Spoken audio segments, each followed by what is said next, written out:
Los referentes del ámbito empresario, político y sindical y las opiniones más calificadas están en Impacto Económico, enfoque regional, opinión profesional, el poder de las ideas en acción. Impacto Económico, un compromiso con la libre iniciativa privada. Sancor Seguros. Ingeniería Terra. Mejora continua para satisfacer a nuestros clientes. ingenieriaterra.com.ar. Bienvenidos, gracias por estar. Mucho contenido en el programa de hoy en cantidad y calidad. Vamos a hablar de la experiencia Endeavor Neuquén. Mientras el dólar llegaba a 40, se desarrollaba este evento, el más convocante, enfocado a la actividad emprendedora de la región. También la entrevista al doctor Facundo Manes, que puso el broche de oro en este encuentro. Y, por supuesto, comenzamos con el análisis económico relativo a las recientes medidas que implementó el Gobierno Nacional. Para ello convocamos al contador Fernando Spoliansky, una persona que sigue muy de cerca la actividad económica, y a Fabián Correa de Patagon SF. ¿Cómo les va? Bienvenidos. ¿Qué tal, Daniel? ¿Cómo estás? Muchas gracias. Un gusto. Me gustaría dividir este bloque en tres ejes centrales. Primero, cómo llegamos a esta situación, qué opinan sobre las medidas implementadas por el gobierno, al menos las medidas centrales, y si consideran que falta algo más para generar mayor confianza. ¿Cómo llegamos hasta aquí? El que quiera empezar. Bueno, este es el fin del gradualismo. 2 años financiando un modelo con dólares prestados, tomando deuda afuera, generando un dólar barato, con una fuga importante a la vez de los mismos dólares que la gente compraba. Creo que hay que remarcar que en estos 2 años, últimos 2 años, por atesoramiento y viajes por el mundo, se gastaron 52.000 millones de dólares, el equivalente de las reservas. 52.000 millones de dólares. 52.000 millones de dólares, o sea, nos quemamos unas reservas importantes, luego nos quedamos sin financiación, vino la sequía, que marcó su impacto, y posteriormente, bueno, los mercados internacionales también tuvieron su impacto en Argentina. Fernando, ¿tu visión? Sí, coincido con Fabián en los 2 años y medio a esta parte. Yendo un poquito hacia atrás, me parece que son modelos económicos que Argentina ha ido repitiendo y que han fracasado. Lamentablemente, porque pareciera que no aprendemos mucho de los errores del pasado. La verdad es que en la Argentina en los últimos 70 años hemos gastado más de lo que nos ingresaba. Hemos ido 26 veces al Fondo Monetario a aplicar la misma receta que también fracasó. Sí, eso desde 1956, ¿no? Exactamente, sí, desde la década del 50. Y a partir del 76 para acá, diríamos, aplicamos un modelo neoliberal en términos económicos que significó concentración de la riqueza, apertura de la economía hacia el mundo y un fuerte endeudamiento. Eso en términos históricos. Y es cierto que en estos últimos, digamos, del advenimiento de la democracia hasta acá, de este último proceso democrático, es cierto que este último modelo, en algunos puntos comparable con los 90, este último modelo significó esto que bien grafica Fabián, con una fuerte, otra vez, apertura de la economía, una fuerte transferencia a sectores concentrados, básicamente los agroexportadores, una fuerte devaluación cambiaria y dejar olvidado el consumo interno, es decir, el mercado interno. El endeudamiento indudablemente que se fue acrecentando los 2 primeros años y medio del gobierno de Macri, el mundo nos empezó a prestar de nuevo, habíamos tenido un camino de desendeudamiento y eso permitía tener un campo bastante fértil en el mercado internacional financiero. Nos prestaron hasta que percibieron que la situación podía ponerse compleja, podíamos volver a incumplir con los compromisos internacionales, cosa que ya hicimos, ya teníamos antecedentes, y a partir de allí, una vez que ese grifo se cierra, volvemos otra vez al Fondo Monetario intentando dar cierta certeza y credibilidad y confianza a quienes nos habían prestado. Sí. Pero eso también aparentemente fracasaría, primero porque ya lo hicimos, y segundo porque vos tenés que de alguna manera empezar de alguna forma a restringir la salida de capitales, porque si no entran por una ventanilla, que en este caso serían los fondos del Fondo Monetario, las divisas, los dólares, y salen inmediatamente por la otra, que es un poco lo que dice Fabián. 52.000 millones de dólares que se fueron, pero si vos no cortás ese flujo de salida de capitales, se van a seguir yendo. No hay dólar que aguante. Eso ocurrió por un dólar artificialmente bajo, ¿no? Ahora, yo agregaría a tu análisis que hubo una transferencia de recursos del sector privado al sector público para financiar un gasto público sobredimensionado que no tiene nada que ver con un esquema neoliberal, ¿no? Bueno, todavía no sé bien qué es el neoliberalismo, pero bueno, claramente, es otro análisis. Claramente, Argentina, a mi criterio, tiene 3 déficits significativos. El déficit fiscal, es decir, gastamos más de lo que nos ingresa vía recaudación tributaria. ¿Y eso por qué ocurre, tu juicio? Aun cuando tenemos una presión tributaria récord, 37-38% del PBI. Eso tampoco... Los impuestos más caros. Sí, tal cual. Imposible subir más impuestos, agregar más impuestos al esquema tributario sería imposible. Y es cierto, ahí sí coincido con vos, que tenemos quizá un gasto del Estado desmesurado. Sí. Bueno, y absolutamente descontrolado. La presión tributaria tampoco es compatible con un esquema liberal o neoliberal, ¿no?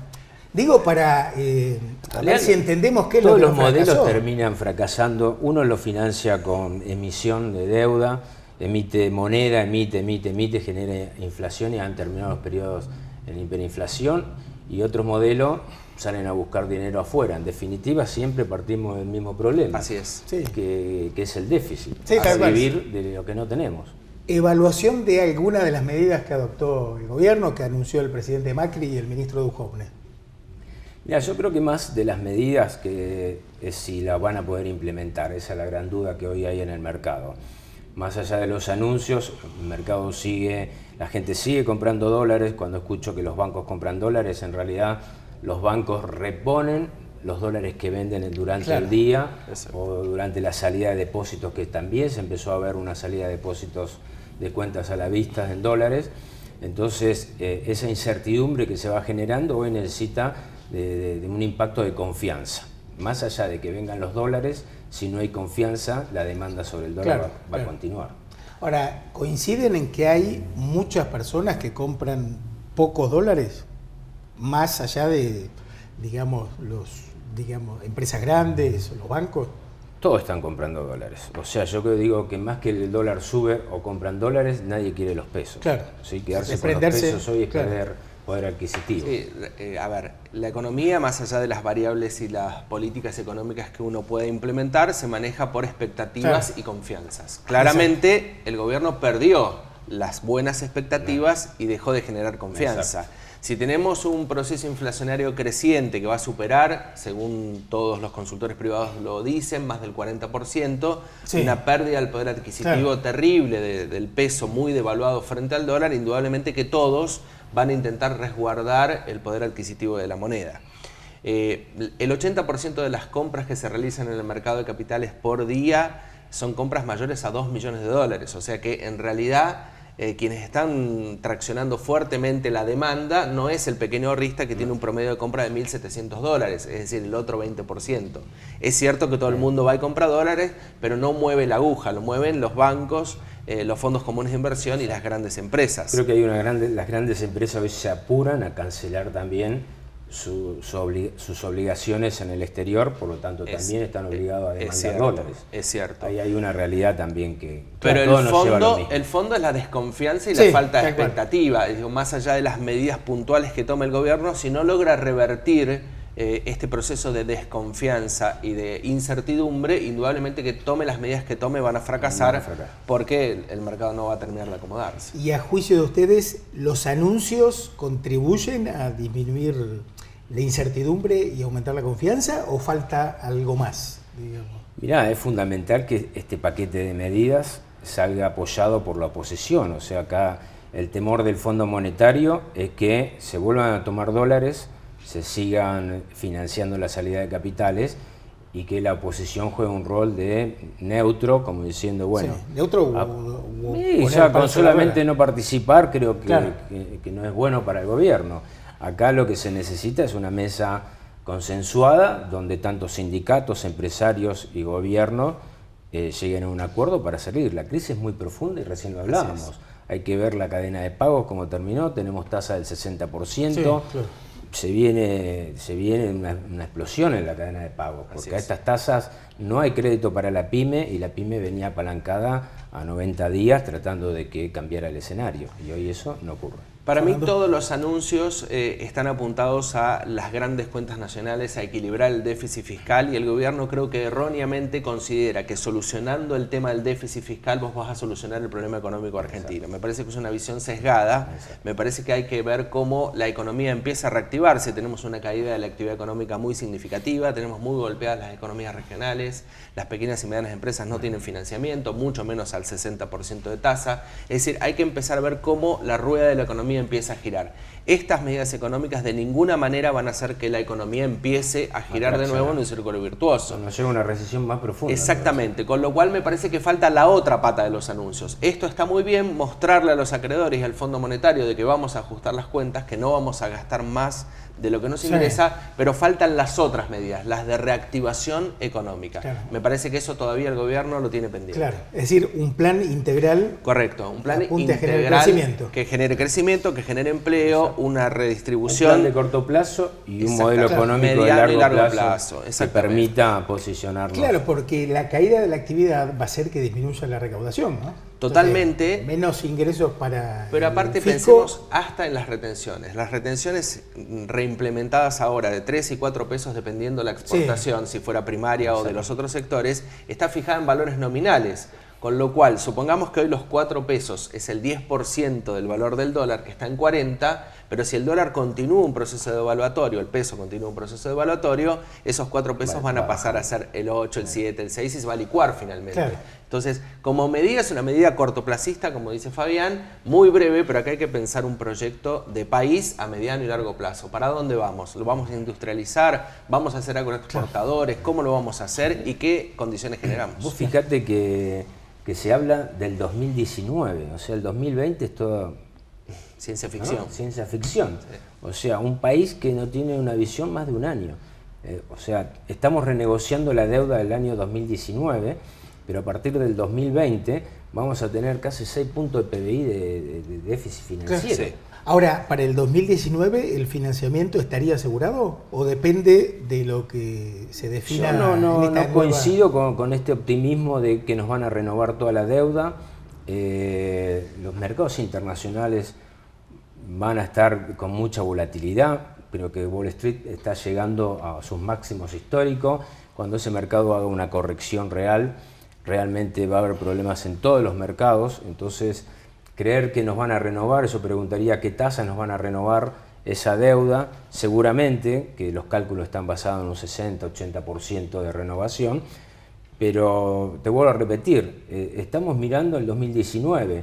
Cuando llegue mediados del 2019 vamos a tener 2020 con unas elecciones ahí encima y con muchas preguntas que, bueno, que seguramente traerán la volatilidad otra vez al mercado.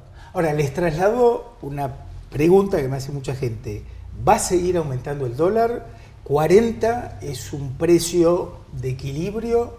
En la medida que la demanda siga superando la oferta, como lo es en la actualidad, y la oferta siga siendo solo pública, como lo es en la actualidad, porque no tenemos un mercado de capitales privado, porque no generamos divisas genuinas, mientras siga ocurriendo eso, y eso sí es la confianza y la expectativa, el dólar va a seguir subiendo. No debería por qué bajar, ni siquiera estabilizarse, porque va a buscar el punto de equilibrio en donde la demanda se cruce con la oferta. Y la demanda hoy viene por acá arriba y la oferta viene por acá abajo.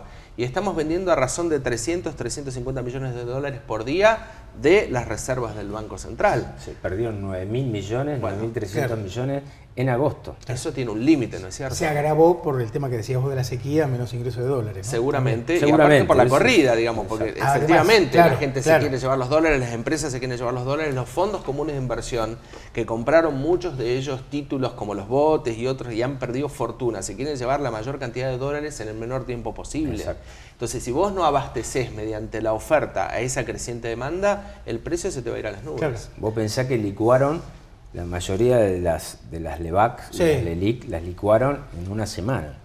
Por el aumento del dólar. El resumen es una devaluación del 100%, inflación del 40% y paritarias del 25%. Claro, o sea, Ahí puedes ver la radiografía muy clarita. Devaluación del 100% en lo que va del año. En lo que va del año. Del 2018. Sí, y tasas al 60. Y tasas del 60, o sea... Bueno, es que esto que ustedes plantean es consecuencia de no haber hecho lo que había que hacer de entrada, ¿no? O sea, esto lo hemos planteado desde un principio en cuanto que un gradualismo sin plan en algún momento iba a tener... Yo tengo una lectura con respecto a esto de la política, ¿no?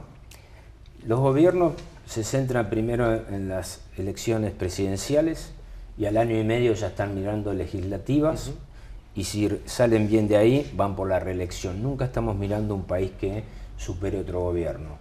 Yo lo de la herencia realmente creo que ningún gobierno le dejó la mesa puesta al gobierno que sucedió. O sea, y en este caso estamos viendo lo mismo.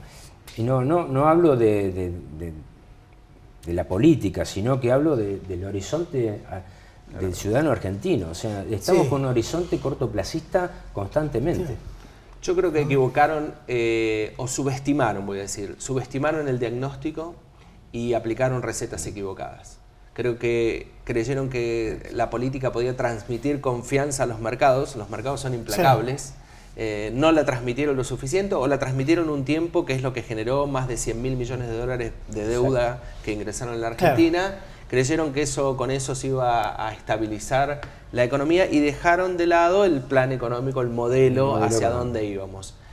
Creyendo que íbamos a tener financiamiento eterno. Cuando eso no ocurrió, cuando no se ajustó efectivamente, ahora sí, el déficit fiscal y los acreedores percibieron que los dólares que nos daban los cambiábamos a pesos y financiábamos el exacerbado gasto público, dijeron, bueno, hasta acá llegamos. Y no quedó otra que ir al fondo. Entonces me parece que el gobierno quedó entrampado en su propia trampa. En su propia trampa. Bueno, acá hay un tema que creo que hay que plantear porque tenemos una propensión a las teorías conspirativas, ¿no? Y parece que los mercados son la raíz de todo mal. Ahora, en otros países, en la región, el nivel de riesgo país es mucho más bajo, la moneda se devaluó mucho menos. Argentina tiene una historia de incumplimientos, ¿no? De crisis económica, entonces tenemos que mirar eso. Siempre mal de flojito de papeles, como dicen, bueno, ¿no? Claro. O sea, siempre tenemos un problema adicional y el problema que lo tenemos arraigado, parece que fuera algo cultural ya de Argentina, gastar lo que no se tiene. Entonces cuando los mercados son volátiles, buscan rentabilidad, encontraron muy buena rentabilidad en Argentina, vinieron, pero nosotros no supimos aprovechar ni el corto plazo ni el largo y mediano plazo. Claro. Como para ir cerrando, quiero compartir, Fabián, un gráfico que aportaste que grafica la relación base monetaria ampliada sobre reservas. Lo vemos en pantalla, la línea de tendencia azul es la que refleja base monetaria más LEVAX más LELIQ sobre reservas, que son te los da pasivos sobre reservas de Claro, exactamente. Ese es digamos, lo que sigue el mercado, lo que llamábamos antes convertibilidad, trata de ir viendo cuál es el pasivo. Claro. Ahora ese pasivo indexado tiene una tasa importante, el 60% anual, que constantemente se está... Para darte una idea, en números, eso significa 2.100 millones de pesos. Sí. Ahora, esa división, base monetaria empleada sobre reservas, te da un dólar de 43 más o menos. De un dólar, 40. Claro, es el dólar de equilibrio. Sí, el dólar de equilibrio, 40. Te diría que con una economía estabilizada, el dólar hoy es entre 37 y 36 dólares. Claro.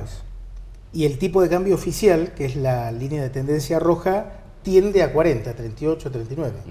Con lo cual, según estos números, un dólar de 40 sería por ahora. En términos estrictamente económicos, y está bien el gráfico que trajo Fabián, porque expresa claramente el dólar de equilibrio meramente económico. Claro, a eso vos le tenés que sumar expectativas y confianzas. Tal cual. Es un criterio mucho más subjetivo y más invisible. Y ahí no tenemos techo. Y ahí no tenemos techo. Acá me dicen que tenemos que ir cerrando. Obviamente, y como siempre aclaramos, este programa se graba los miércoles a la mañana. Cuando se emita jueves a las 22, puede haber habido algún cambio que no esté contemplado en el análisis. Nos hacemos esta salvedad. Gracias y seguiremos con el tema. Gracias, Daniel, por la invitación, Fernando. Igualmente, Fabián, gracias. Pausa y continuamos. No se vayan. Auspician este programa La Casa de las Herramientas. El uso de la factura digital te va a servir para mayor seguridad y agilizar el trámite con Edersa. Además, tendrás todo digitalizado en tu computadora y nos vas a ayudar a cuidar el medio ambiente. Cluster CIAR, un conjunto de organizaciones que desde hace 25 años ofrecen soluciones integradas al mercado y a la sociedad. Cluster CIAR, el equipo que lo hace posible. La obra del primer Metrobús de la Patagonia avanza a buen ritmo y vamos a redoblar los esfuerzos para terminarla antes de fin de año. Por este motivo vamos a proceder al corte total de la Avenida del Trabajador desde calle Necochea hasta calle Valdivia a partir de este mes y hasta el mes de diciembre. 10 líneas de colectivos modificarán sus recorridos y se va a instalar un servicio especial de recolección de residuos. A los automovilistas les recomendamos transitar con precaución porque van a ser derivados hacia otras arterias. Agradecemos su comprensión y les pedimos disculpas por las molestias ocasionadas. Estamos transformando la ciudad para que podamos vivir cada vez mejor. Más información en www.ciudaddeneuquén.gov.ar. La ciudad cambia. Tu vida cambia. Municipalidad de Neuquén.